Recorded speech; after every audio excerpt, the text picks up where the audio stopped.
Fighter इकलौती ऐसी Ariane action movie है विच टेल्स कि अब एयरफोर्स में डिफेक्टिव लोग भी आ सकते हैं, फिर चाहे वो पैटी हों जिनके हाथों में दो अंगूठे हैं, या फिर नॉटी जिनकी टांगों के बीच में आईफिल टावर बनता है। दिस इज कॉल्ड नॉक नीज। यार एडिटिंग में ही छुपा देते। अजहर अख्तर बॉलीवुड की मूवीज का इकलौता ऐसा विलन है जिससे कोई आंख नहीं मिला सकता, क्योंकि उसकी पूरी मूवी में आंख आई हुई है। उससे आंख मिलाओगे तो आपकी माँ की आंख हो जाएगी। मूवी की कहानी भी बड़ी इंटरेस्टिंग है। After giving briefing about air dragon unit, जब रॉकी अपनी टीम को बोलता है कि अब बॉन्डिंग करो, एक दूसरे को जानो, बॉन्ड विद ईच अदर, तो पैटी और मिनी इसको कुछ ज्यादा ही सीरियसली ले लेते हैं और वो मालदीव चले जाते हैं बॉन्डिंग करने। यार लक्षद्वीप चले गए होते। अब मूवी ठीक ठाक सी निकल चुकी है तो भाई एक सेंथॉल का एड भी डाल दो। मिनी को घंटा फर्क नहीं पड़ता कि वो किसी मिशन पे आई हुई है, उसे बस पैटी पे डोरे डालने से मतलब है।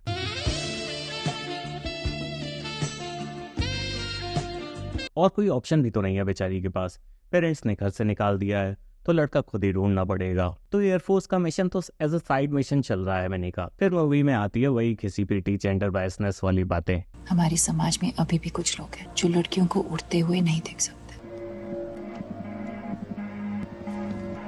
जरीना बेगम का इंडिया से लेके पाकिस्तान तक सबको पता है कि ये सुसु खड़े होके करती हैं, बट पता नहीं क्या ही फेटिश था कि नाम जरीना रख लिया। यार लोंडो का ही नाम रख लेते। आइडेंटिटी छुपाने के और भी तो तरीके होते हैं। बुर्का पहन के घूम रहे हो यार। मूवी में एयरफोर्स की लाइफ बहुत ही हैपनिंग दिखाई हुई है।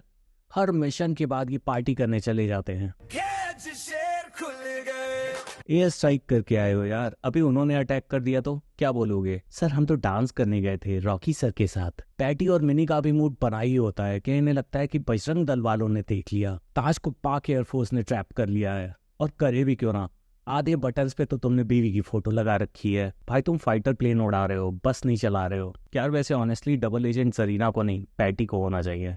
पहले इसने अपनी ही फियांसे को मरवा दिया, अब इसके चक्कर में दो एविएटर्स को पाकिस्तानियों ने पकड़ लिया और भाई साहब खुद भाग आए। घंटे का डॉग पायलट। फाइनली रॉकी को पैटी का ट्रू नेचर समझ में आता है और वो पैटी को एयर ड्रैगन यूनिट से निकाल के पायलट ट्रेनिंग प्रोग्राम में डाल देता है। उन्हें एयरफोर्स एकेडमी हैदराबाद में as a flying instructor post किया जा रहा है। यहाँ पे पैटी को काफी टाइम से कोई हीरो मोमेंट नहीं मिला है, मैं थक गया हूं गिन गिन के।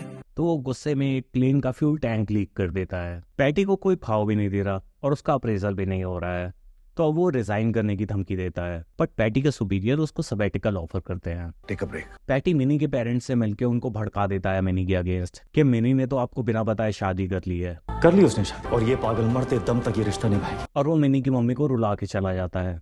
बदतमीज लड़का। अब जाके पैटी की कलेजे को थोड़ी ठंड पड़ती है। मीनवाइल एयरफोर्स में पैटी की रिप्लेसमेंट भी ढूंढ ली जाती है। तुम मेरी रिप्लेसमेंट हो। जिसको देख के पैटी रॉकी से अपनी जॉब बचाने की सिफारिश करने लगता है।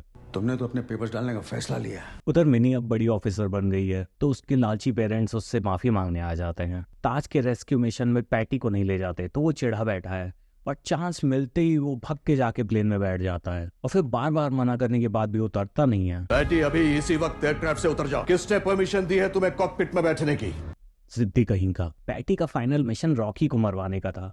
दैट्स वाई वो बिल्कुल एंड मोमेंट में जाके इजेक्ट करने को बोलता है। सर अपनी कुर्सी की पेटी खोल दीजिए। बट जाको राखे साइयां मार सके ना कोई और रॉकी बच जाता है। फाइनली ताज को तो रेस्क्यू कर लेते हैं बट नॉटी और सैंडी को वहीं भूल जाते हैं। यहाँ पे मुझे लगा था कि शायद फाइटर 2 बनेगी जिसमें मिशन होगा नॉटी और सैंडी को रेस्क्यू करना, बट नॉटी और सैंडी भागते भागते इंडिया वापस आ जाते हैं। वाओ।